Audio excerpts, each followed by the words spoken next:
I went to this very fascinating party a couple of weeks ago. It was at a house that belonged to a friend of an acquaintance of mine. It was a very small party, not very big, not a lot of people. And the house was in a very nice old section of town, a very wealthy section of town. And the inside of the house was absolutely amazing. As soon as I walked into this place, I was absolutely gobsmacked by how much cool stuff this guy had in his house. This guy was clearly a collector, but he wasn't a collector of the same type of stuff. He wasn't a collector of dolls or race cars or old books. He collected anything that seemed interesting. And he had a very, very specific strategy of how he would look for a treasure, how he would try to find treasure out in the world. And that was to find estate sales. Estate sales inside the United States and outside the United States. But not just any estate sale. They would have to satisfy a very specific criteria. And that criteria was the parent had died and the children weren't that interested in the parent's legacy. They weren't that interested in the parent's business. They just wanted to sell everything, split the money, and go on their way. And that way, they would overlook a lot of the stuff that the parent had collected over their lives. Because a lot of old, wealthy people had a lot of interesting hobbies, and they collect a lot of interesting things. So frequently, this guy would go to these estate sales and just offer to buy everything, and just have time to look through everything and not have to worry about getting outbid at an auction or something. And he would find a lot of really, really interesting treasure. Sometimes he found treasure that was actually so valuable that he would loan it to a museum because that's the best place to keep it. A lot of these old rich people, when they die, they have a lot of stuff they've collected, and it's kind of in the hobby section of their brain, so they don't really associate it with their business. But when they die, they leave behind all this cool stuff. And this is how a lot of famous manuscripts make it out into the public consciousness. Some famous person from like 2,000 years ago will keep a personal journal. And then when they die, somebody buys all their stuff and they keep it in their private collection. But then for some reason, it gets out into the public consciousness maybe 1,000 years later. And this is one of the things he likes to look for, is personal journals of these super rich people that have estranged children, because it keeps all their thoughts in there. It has all their thoughts about how they made their riches, and it has all these interesting insights. And a couple of these he's published under a couple of pseudonyms that haven't really sold that well, but he believes that some of these ideas have to get out there. Some of these ideas have to make it into the public consciousness because they're so valuable. And he showed me this one journal that he found that he's in the process of trying to find the second half of, because this journal that he found is very, very fascinating about the information in the journal. But there's a kind of a missing piece at the end that he wants to find, that he's in the process of looking for. And the journal was written by this preacher, an old preacher, and he's not sure who the preacher is or whether or not he's still alive. And the preacher started out preaching prosperity gospel, which was famous all the way back in the late 1800s. And if you read books that were written in the early 20th century, Think and Grow Rich, How to Win Friends and Influence People, How to Manifest Things, As a Man Thinketh, these are all books that grew out of the prosperity gospel ideology. But so they started off, this preacher started off preaching at his regular church. People would come to the church. He would give a sermon. And in the sermon would be things about prosperity gospel. And the congregation members would start to manifest things. They would start to apply these ideas that they heard in the sermon. They would start to apply these ideas in various areas of their lives. And because they had so much success, this church kind of morphed over a couple of decades from a regular church to a kind of a manifesting group, with the preacher kind of at the head of this group. And over the 20, 30 years that he wrote this journal, he kind of changed his ideology about how to best manifest things. Starting off with the prosperity gospel that if you believe in Jesus, you'll get rich. And they shifted into the law of assumption.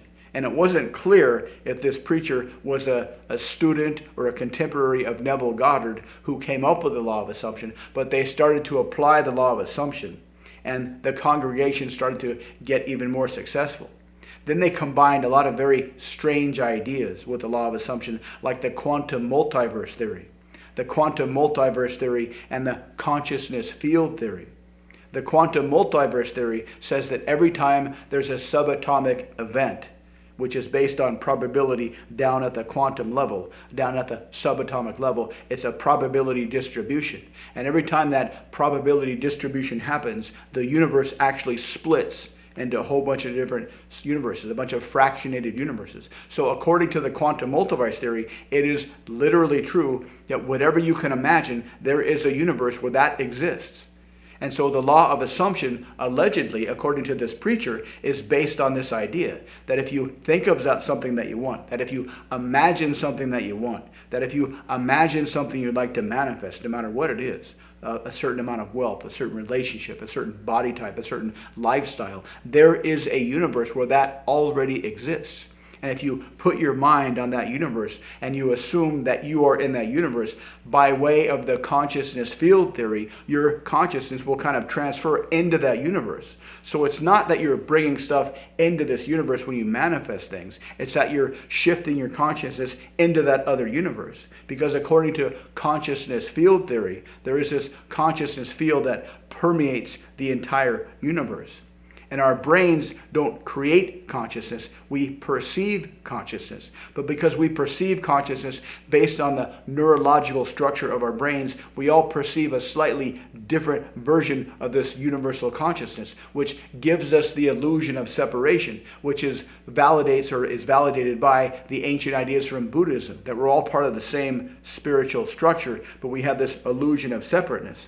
And the consciousness field theory is a scientific way to explain why this happens. And so they started to practice these very esoteric ideas, and they kind of morphed into a manifesting group. And the reason they stopped doing this was because the preacher was worried they would attract too much attention.